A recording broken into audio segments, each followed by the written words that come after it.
É com prazer, alegria e muita gratidão que eu compareço para fazer mais um comentário sobre o fato do dia, na esperança que, se você gostar muito, você dê um like.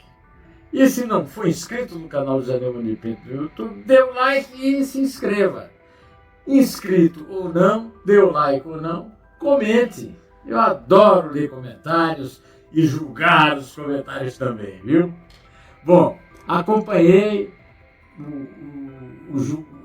o interrogatório do ex-presidente Jair Bolsonaro pelos ministros do Supremo Alexandre de Moraes e Luiz Fux, pelo Procurador-Geral da República Paulo Monet. E fiquei impressionado com uma coisa. O Bolsonaro em nenhum momento admitiu a possibilidade de que tenha havido sequer uma tentativa de golpe. E os seus interrogadores também não comprovaram, a meu ver, eu sabendo, tendo assistido ao longo, lido muitas coisas na vida, assistido golpe de Estado, como o golpe de 64, eu tinha só 13 anos, mas acompanhei as consequências da ditadura de 64, tenho a dizer que sempre achei esse processo de tentativa de golpe de Estado contra as instituições democráticas um vazio impressionante a ser ocupado. Cadê as provas? Para ter um golpe, tem que ter Congresso fechado,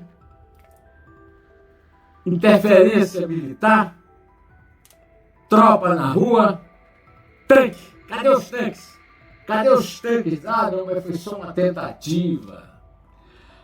Acho, contudo, que os julgamentos até agora do Supremo, particularmente os de Alexandre de Moraes, sobre os vândalos de 8 de janeiro, sejam muito pesados, porque, na verdade, o Bolsonaro, no seu interrogatório, os desmoraliza, não tanto o fato de que não houve crime, porque houve o crime de vandalismo, houve quebra-quebra, foi destruída muito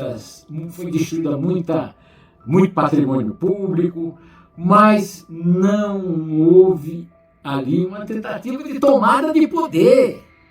É muito simples isso. Ninguém tentou ali tomar o poder. O Lula já estava no poder, já tinha 7, 8 dias de governo e nada ali foi ameaçado por aquele movimento. Tanto é que esse interrogatório de hoje é baseado no inquérito da Polícia Federal e no julgamento de que houve isso, que eu estou dizendo, uma tentativa de golpe pelo Procurador-Geral da República, Paulo Monet, com a aprovação do relator de todas as causas do Supremo, do vítima, porque a notícia de que teria sido planejado o seu assassinato, ao mesmo tempo promotor, ao mesmo tempo juiz, julgador, Alexandre de Moraes. O tom do Alexandre de Moraes com o ex-presidente da República no interrogatório foi bastante plano, não houve aquela agressividade que ele teve, por exemplo, contra o Alto Rebelo, quando ameaçou de prisão, simplesmente porque disse que não tinha, não permitia a ninguém julgar as suas relações com a língua portuguesa. Não, o Alexandre chegou a rir da piada quando o Bolsonaro disse que pensava na possibilidade de ele ser seu candidato a vice, ele achou engraçado, apesar que declino, né? Quer dizer, não aceita. Então, houve um tom geral de muita calma, muita tranquilidade, como se fosse uma conversa em família, digamos assim. Né? Surpreendente isso? Não foi surpreendente. Não interessa a ninguém perder a calma. Mas eu esperava muito mais da investigação do senhor Monet, que forneceu basicamente toda a razão do interrogatório do ministro relator. As perguntas do senhor Monet, olha, eu não achei que o Alexandre de Moraes esteve à altura dos seus melhores momentos. O Alexandre duro, agressivo, não. Alexandre de Moraes estava, como quem diz assim, contemporizando, mas olha, aqui eu sou um julgador, preciso ficar numa posição mais respeitosa, o ex-presidente da República. E o Bolsonaro também foi preparado para pedir desculpa. Aproveitou para pedir desculpa pelas acusações que ele fez aos ministros do Supremo, principalmente Barroso, Fux e o próprio Moraes, e ao Procurador-Geral da República. Mas isso não apaga uma evidência. Não houve, em nenhum momento, o apontamento de algum plano, sequer que fosse para o golpe. O cúmulo da decepção de quem esperava por isso deve ter sido o momento em que o procurador leu com toda a ênfase um texto que seria o discurso do Bolsonaro depois de tomar o poder no tal do golpe. A resposta do Bolsonaro, estou tomando conhecimento agora do processo, porque isso foi incluído nos autos do processo. Eu não sabia de nada desse discurso. E ninguém apresentou um testemunho, uma prova qualquer de que não, aquele era o discurso preparado para a posse do golpista.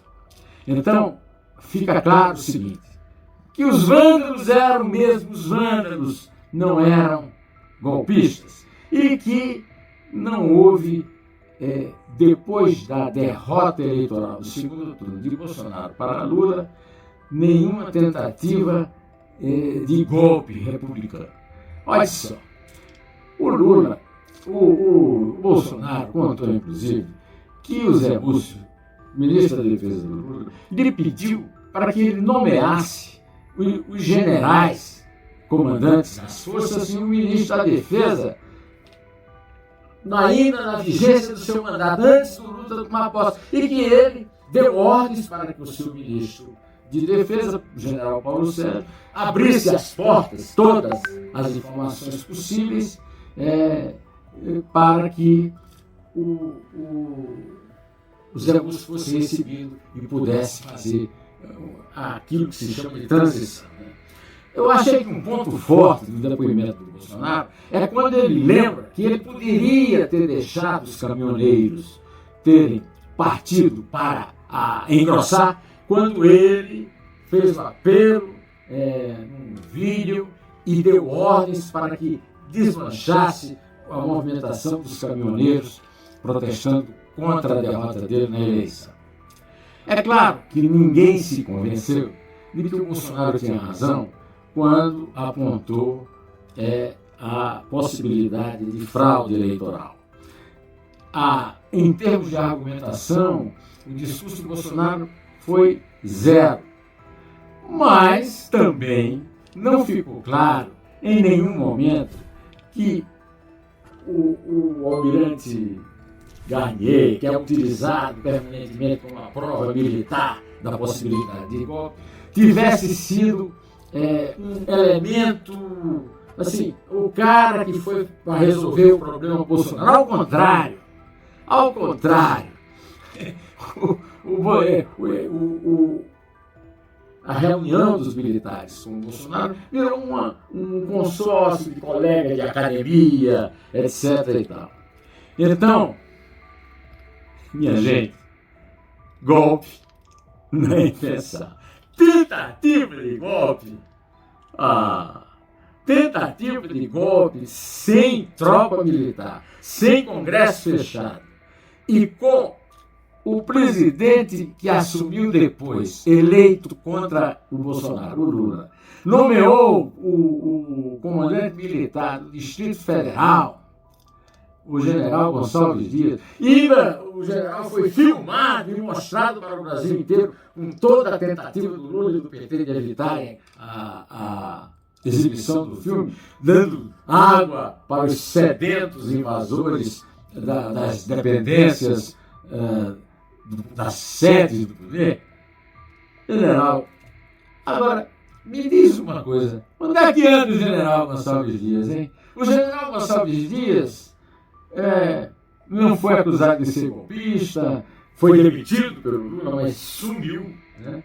Então, eu quero dizer o seguinte, que funcionou o oposto do que era esperado, pelo menos por mim, que funcionasse. Provar que houve uma tentativa de golpe séria para valer, como são todos os golpes de Estado.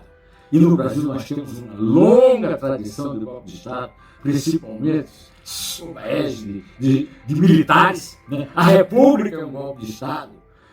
Os 8 golpes que Getúlio deu, o golpe falido depois da morte de Getúlio na presidência de Café Filho, o golpe falido de 61, o golpe bem-sucedido de 64, dentro dessa experiência, esse julgamento parece mais, me desculpem, uma peça de teatro em que os antagonistas terminam se entendendo. Desculpe, mas essa é a minha conclusão, depois de ter assistido pacientemente todo o desenrolar das coisas. O Alexandre de Moraes numa posição diferente da dele, normal, nada de bravura, nada de heroísmo. E o procurador-geral, hein? O procurador-geral entrou em cada fria, o Bolsonaro pôs em cada fria, porque ele não tem prova concreta de nada do que ela fez. Nada. E teve inclusive a Advocacia Geral da União e a Polícia Federal trabalhando a seu favor para que ele fizesse ali uma comprovação acima de qualquer dúvida. Eu saio desse interrogatório do Bolsonaro, apesar de não ter a menor simpatia por ele, com a certeza de que se houver justiça, ele não vai sair derrotado dessa não. Pode até nem ganhar a eleição contra abril de 2026, mas sair preso por golpista, por tentativa de golpe, duvido. Só se for muita cara de pau. Vou ficando por aqui, direto ao assunto, em pé.